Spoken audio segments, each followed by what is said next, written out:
Out. I'm your host, Jewel L. And I'm your host, Dino L. Okay, so Dean, on today's topic, we're talking about keeping the dream alive, okay? So I got this quote from Dr. King, and it says, if you can't fly, then run. If you can't run, then walk. If you can't walk, then crawl. But whatever you do, you have to keep moving forward. That's right. That's right. And so we have a guest today that can talk about keeping the dream alive, talking about moving forward.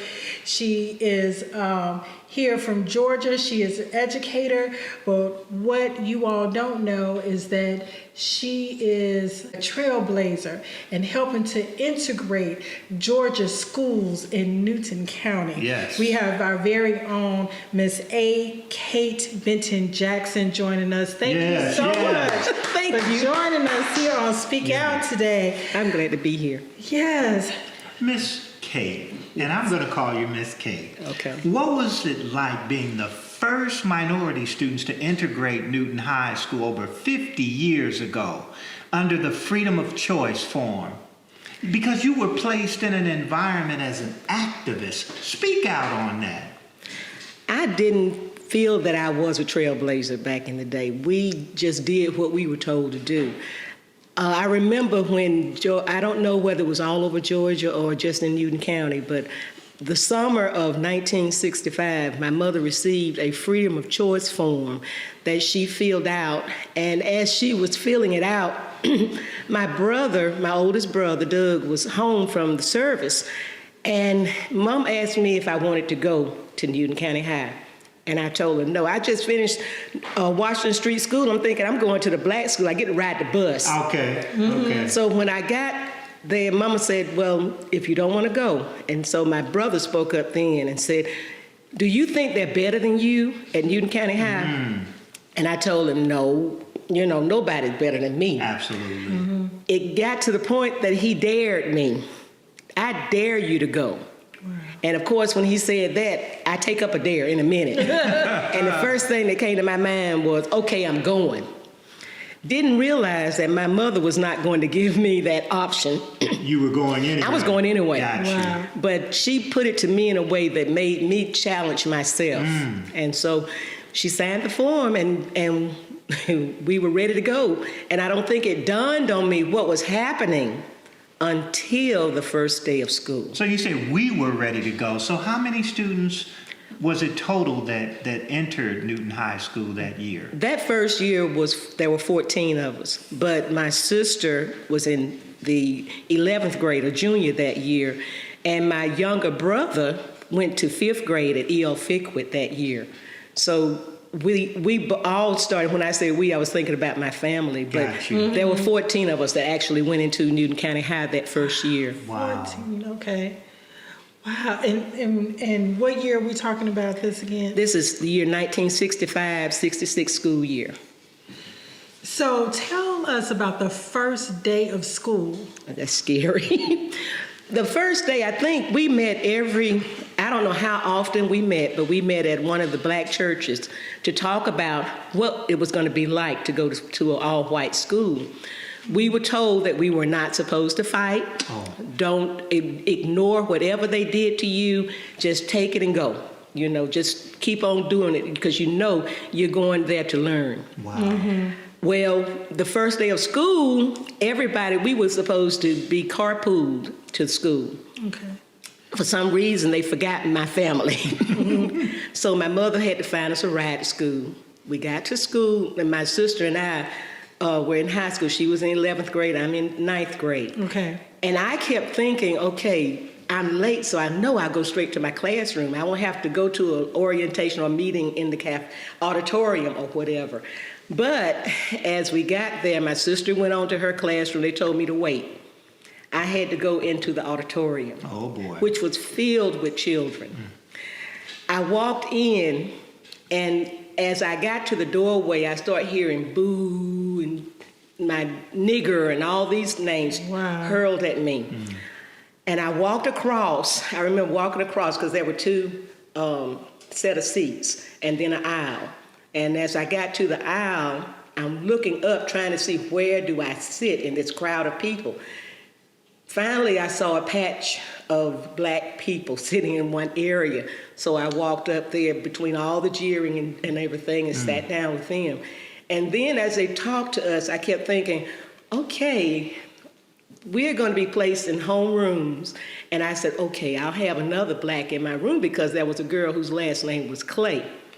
I said, okay, And your last ABC. name was Benton. My name was Benton. Ah, I kept thinking, ABC. I'm going into a classroom, I'll be okay. They cut it off right at C, I can't think what it was, CH or C something. And so she ended up in another classroom. So you were isolated. And I was isolated in that classroom. And my homeroom teacher was a coach at the school. He when we went to our classroom and he called the roll, I don't know whether it started that first day or it started before that first day.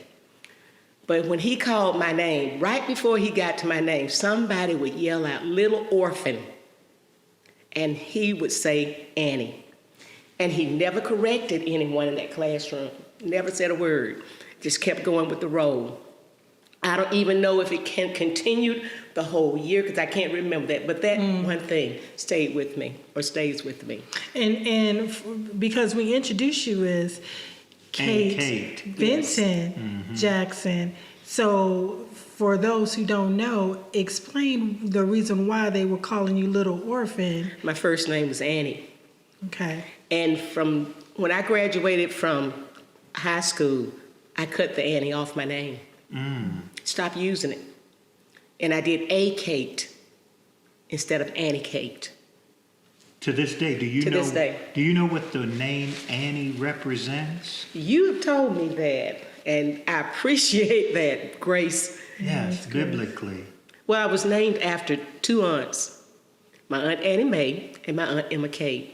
And I should have been very proud of my name. And you are, but it's just that you have been... That stigma sticks in my head. Absolutely. Brings back memories. It does. And this is on your first day. I mean, high school is scary enough as, starting your freshman year. Right. And so to come in on the first day and to walk into an auditorium of other students, not even knowing you, not knowing who you are, and to be booed and to be called out of your name is just...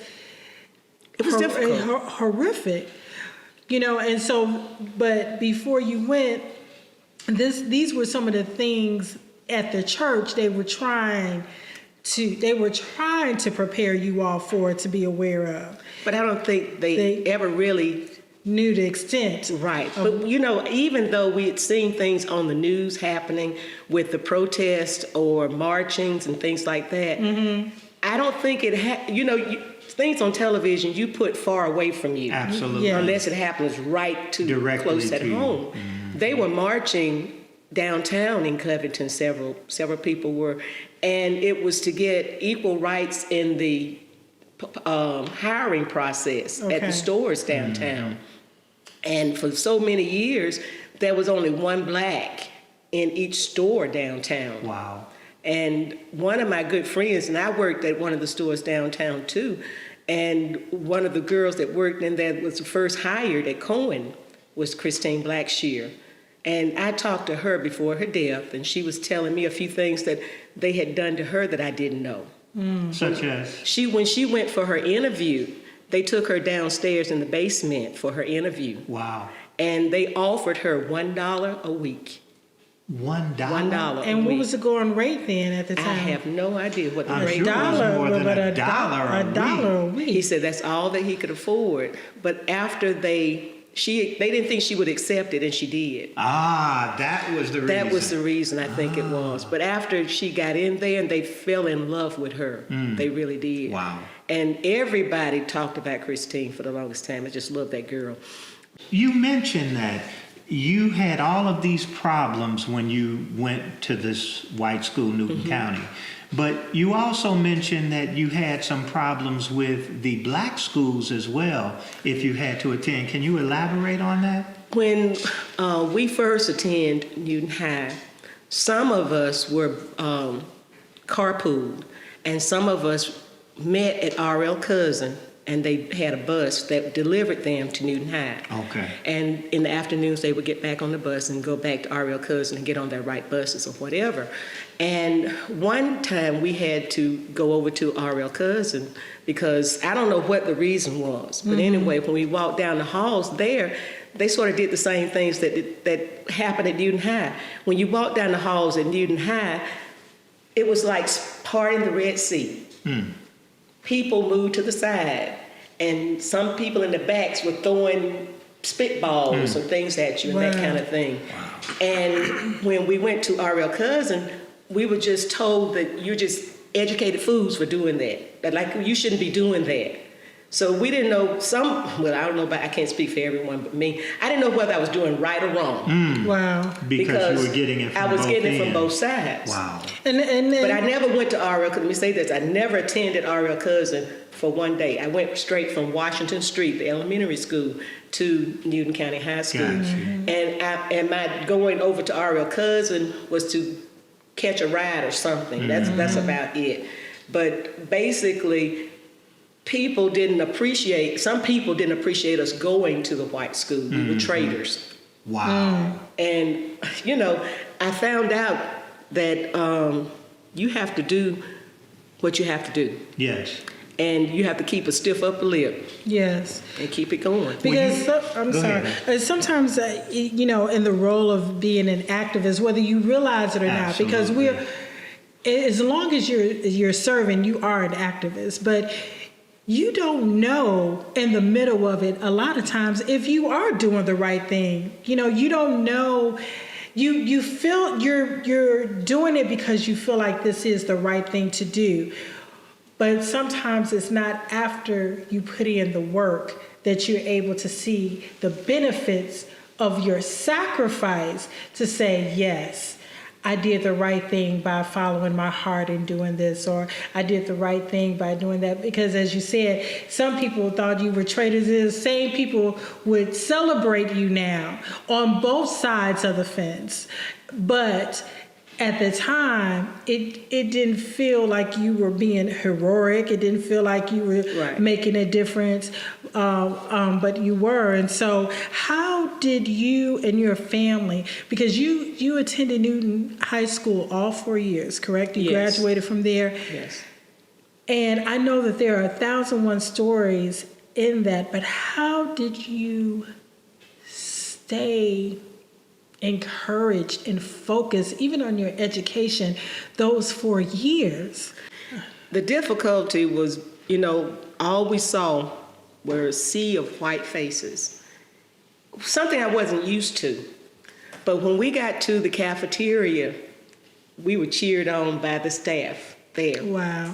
Most of the lunchroom staff, I think the only person that was white in the lunchroom was the manager. Yes. And all of the workers were so glad to see us. If we bought lunch that day, we got extra on our plates. And they cheered us, and they just, the custodians cheered us and halfway took care of us in a lot of ways. They watched out for us in the bathrooms and things like that. Some of them did. I just wish I could have thanked them more. I think you thanked them a lot for being there, because you were a trailblazer that set a precedent for the next generation, Annie. Yes. I didn't know, and none of us knew at that time what we were doing. We just did what we were told to do. When we went to the meetings, and my uncle, John Clack, was involved with the NAACP at the time. And he was an activist now. Got you. He was the one that told us, this is what's going to happen.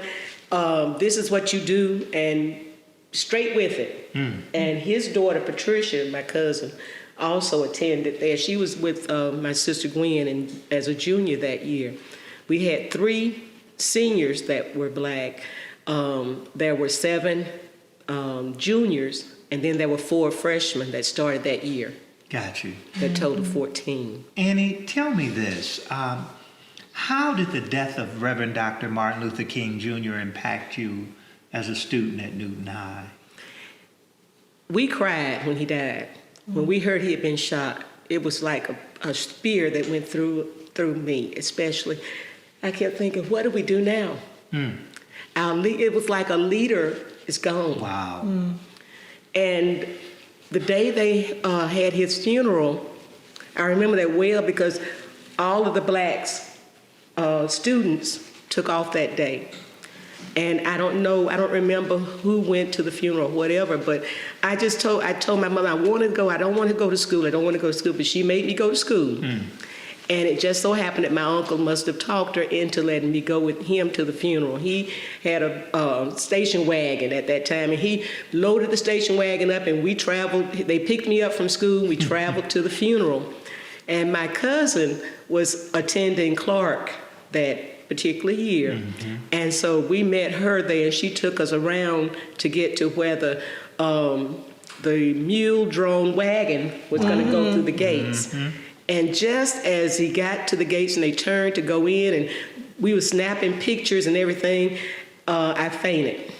It was so hot that day that I just passed out.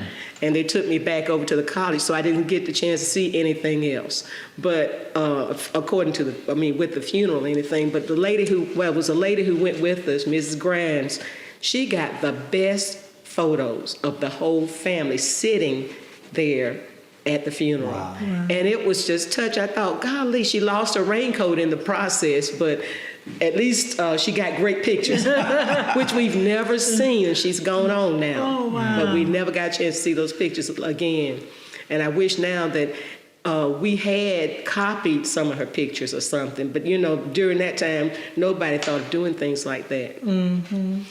Well, go ahead. And so after Dr. King's death, and you returning back to school, because by now you're a junior, is it? Okay, so you're in your junior year of high school. Had the atmosphere changed in the school after Dr. King's death for you, for your junior and senior year? Everything calmed down because more Blacks were attending at that time. Gotcha. I think the idea was, like I said, was to phase in integration within 4 years. They sent out the freedom of choice forms, and then each year, I don't know whether they repeated it each year until 1969 or whether but each year more people came in to the schools there. And so it was getting to the point that I guess we were being tolerated, I think, or because there were actually so many whites there that did want truly to be friends. Yes. And they treated us nicely. Some of the teachers had changed, and some of the teachers were diehard, and we knew who didn't like, had racial issues, and we knew who didn't. And several, I noticed when we got to our reunion, I kept thinking, oh my goodness, I'm going to see some nasty people that treated me nasty, but I didn't. Everybody was so warm and loving, and I said, okay, now this means that age does mellow you. Yes. Yeah. It does affect you. Plus, all the experiences you've had during that time. Yes. Several people were teachers in my class, and I kept thinking, you had to teach Blacks, you had to work with Blacks.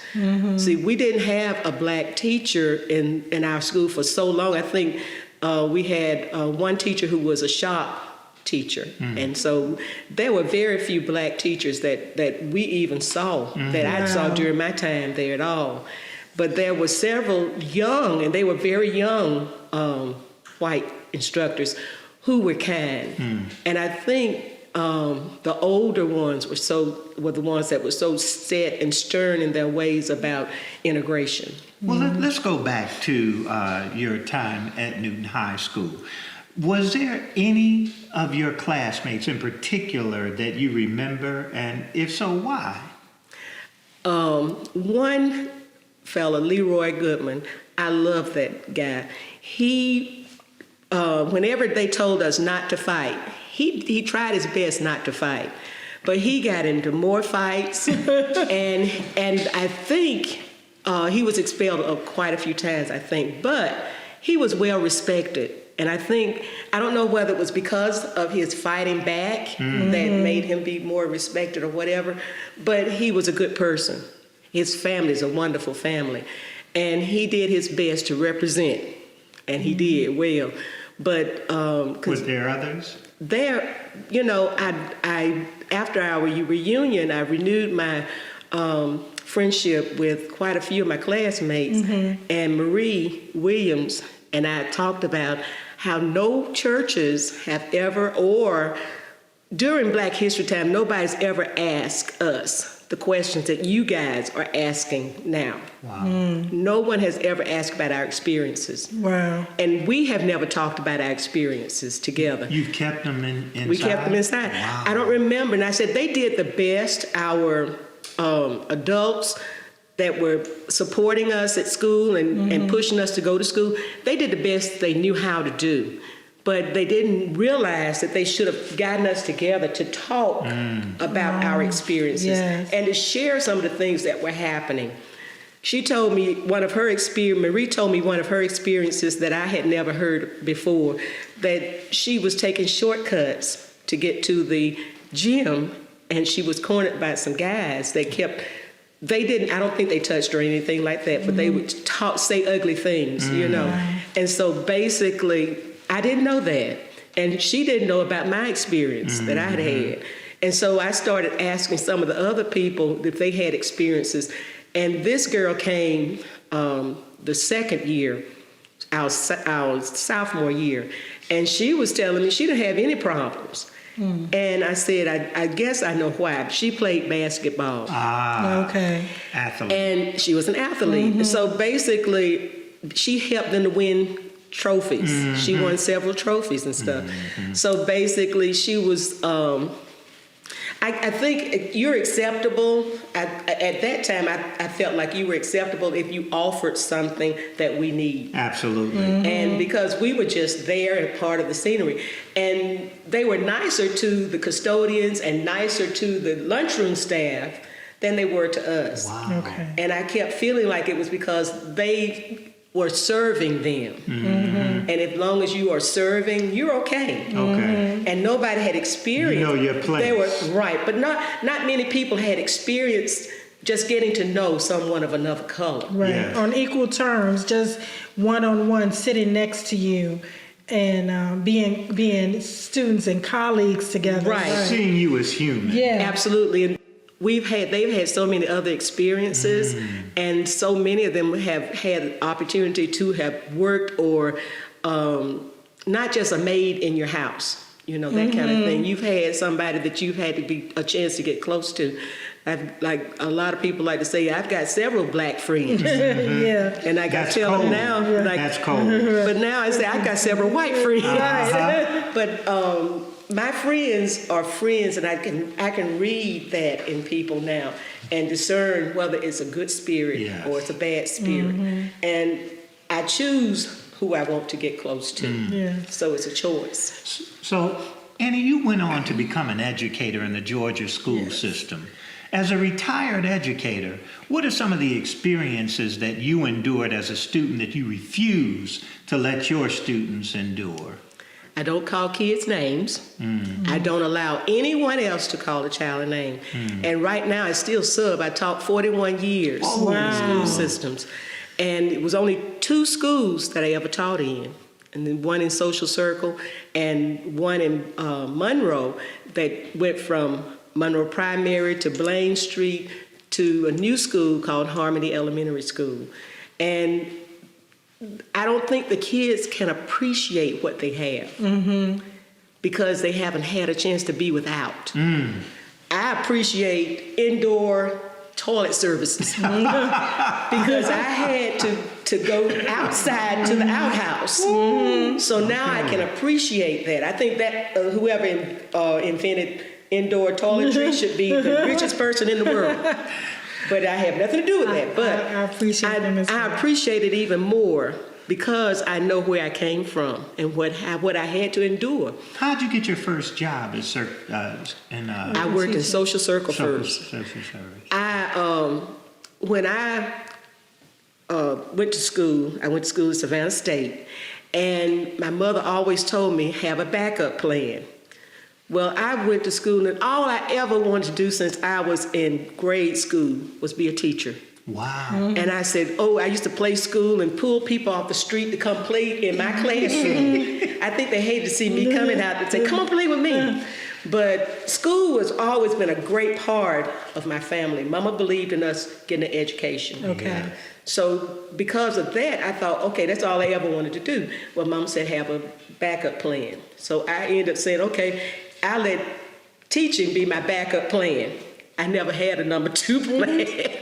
But I ended up I was working with Christine Blackshear at Cohen. I was the second black to work in that store. They had, and I just loved working there because they got a chance to know me, and they actually liked me because I wasn't pushing to take their customers away from them. I'm not a salesperson, I found out. But when her husband, Christine's husband, Johnny B. Blackshear, was a principal down at Social Circle. And I kept saying, well, if I can't get a job anywhere else, I can get a job in Social Circle. I waited until I think it was the September, and I hadn't found anything else that I wanted to do, and I said, okay, I'll go ahead and teach. Well, they had openings down in Social Circle, and I talked to Mr. Blackshear, and he hired me on the contingency, because I didn't get a contract. He hired me on the contingency that I would teach reading to 6th, 7th, 8th graders. Okay. And I said, okay, I can do that. And so once I got started, he told me that, well, we're just going to see, and we'll let you know when you're going to get a contract or whatever. It finally got to January, and I said, look, I need a contract to know whether I'm working here or not, you know. So finally, they went ahead, offered me a contract, but it was for the next year. I got paid all that year, of course, and then came back the next year and worked there. And I stayed in Social Circle for about 7 to 8 years.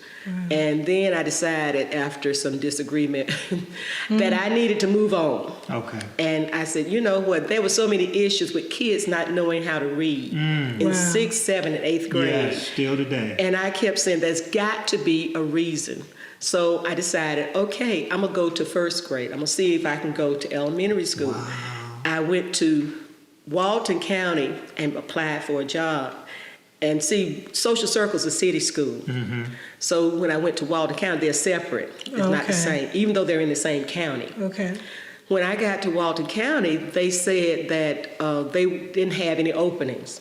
So I went to a funeral of one of my aunts in Cleveland, Ohio. And I called my mom, and my aunt had talked me into staying up there. I said, Mom, I'm gonna stay in Cleveland. I'm not coming back home. She said they had been trying to get in touch with me because they wanted to do, for you. no, they wanted to file a lawsuit against Walton County because they were not hiring enough blacks in the school. Okay. And they said, if you come back, try to get a job, and they don't hire you, they can use you in a lawsuit. I said, okay. Then they said the magic words. You would get paid for that whole year, even if you didn't work. I said, I'm on my way. I came back and went over to Walton County, talked to the superintendent about getting a job. He sent me to Monroe Primary, and I talked to the principal there, and he was so nice. He was the nicest man. He talked to me for about 30 to 45 minutes, and then he said, let me show you around the school. And he showed me around the school, and he looked this big, we took me to this large room. He said, this would be your classroom. And I said, I'm thinking, you haven't said I got the job. Why are you showing me this classroom? I'm thinking of a lawsuit coming up. Right. And he said, no, you start Monday. I think it was like a Thursday or Friday. And I said, okay, thank you. And I stayed there for all my years of teaching. Wow. And I left for 6 years and ended up in a daycare center. I ran a daycare center here in Atlanta for about 6 years. I'm sorry, go ahead. So you started off in Social Circle, which you were teaching reading to 6th to middle school, and that was in an all-black school. Is that correct? It was predominantly black. Black. Social Circle was such a small town that I think they bused their kids back in the day, I don't know, to Monroe. Okay. So that may be the difference, but there were white kids there too. So it wasn't predominantly black. Okay. But the majority of their students were black. It's interesting you found yourself becoming an activist once again in education and not even knowing it when it came down to the hiring practices here in Georgia and being able to hire African American teachers. So that's, you know that's what? very I guess it's interesting. just the transition was so easy, and I didn't feel like I was being pushed or had to do anything. It was my decision. And I didn't feel like I was really an activist. You know, that word is sort of foreign to me, even though I hear people talk about it. I think about Jesse Jackson or even Dr. King as activists. I mean, there were so many others.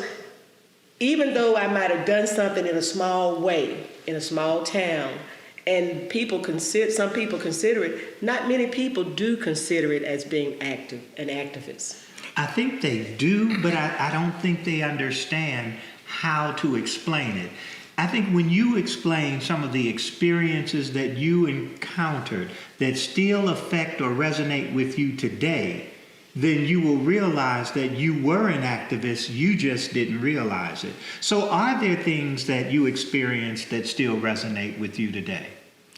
Well, basically, the name thing still gets me. I think I cry every time I think about it, but I keep it moving. I know I'm very proud of my name.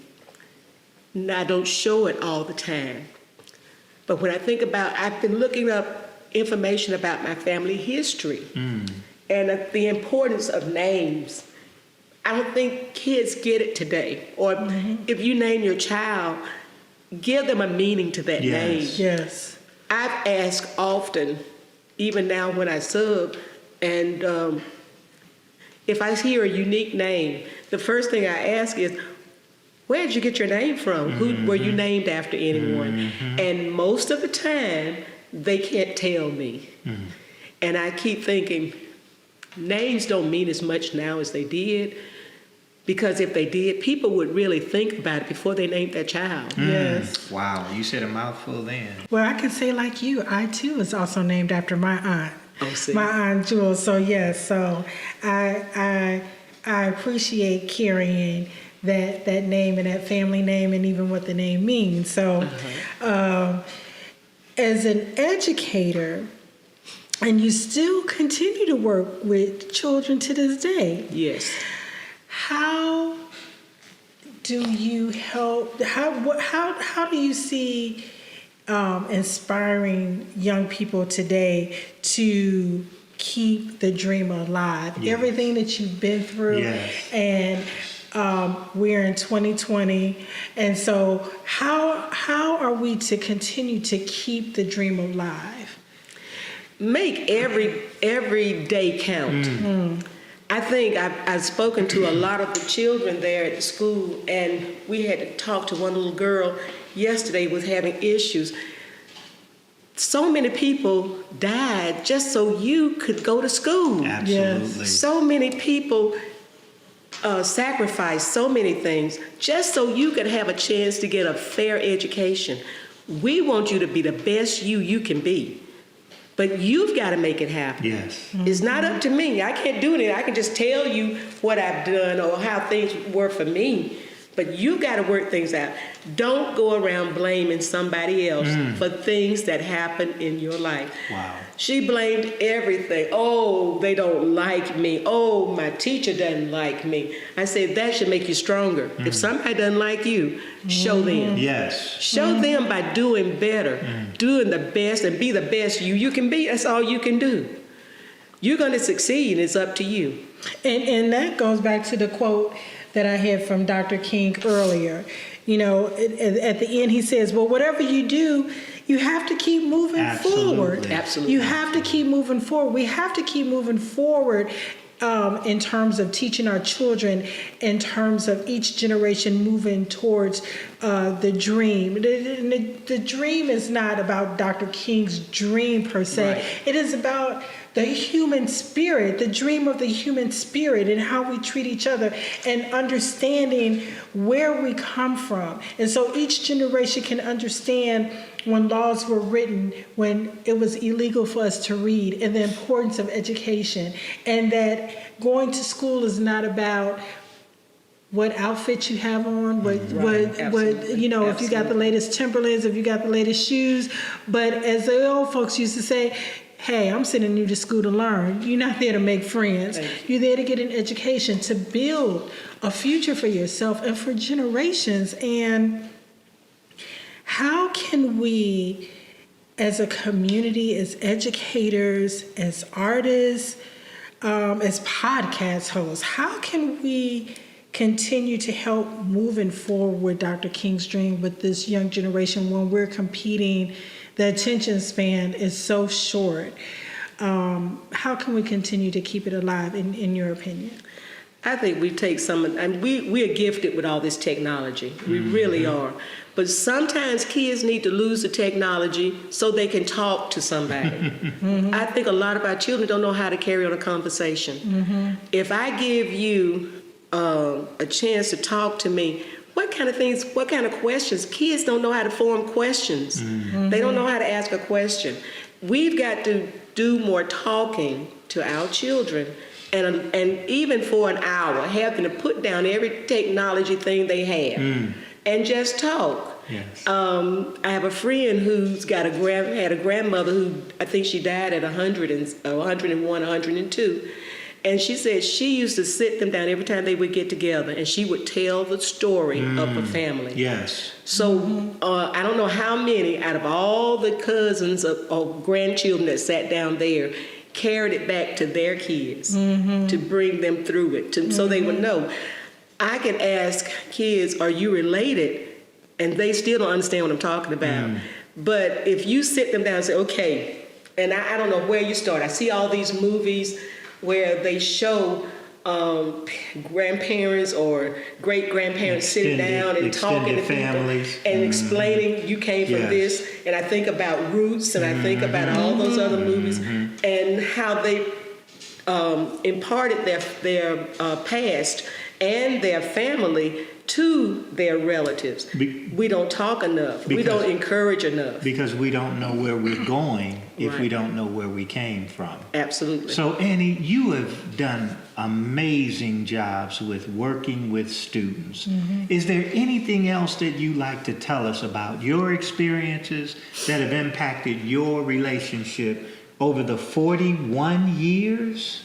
Well, all 41 were not in the schools, although it was working in education. It was working with educating students. I think my main thing is to give them a love for learning. Yes. I want them to love the idea. And guess what I learned today? I remember somebody told me that every time they'd ask their child what they learned today, they said, we didn't do anything. We just went to specials, or we did this, and we went home. You know, they couldn't give them anything in between. So now we give them tickets out the door.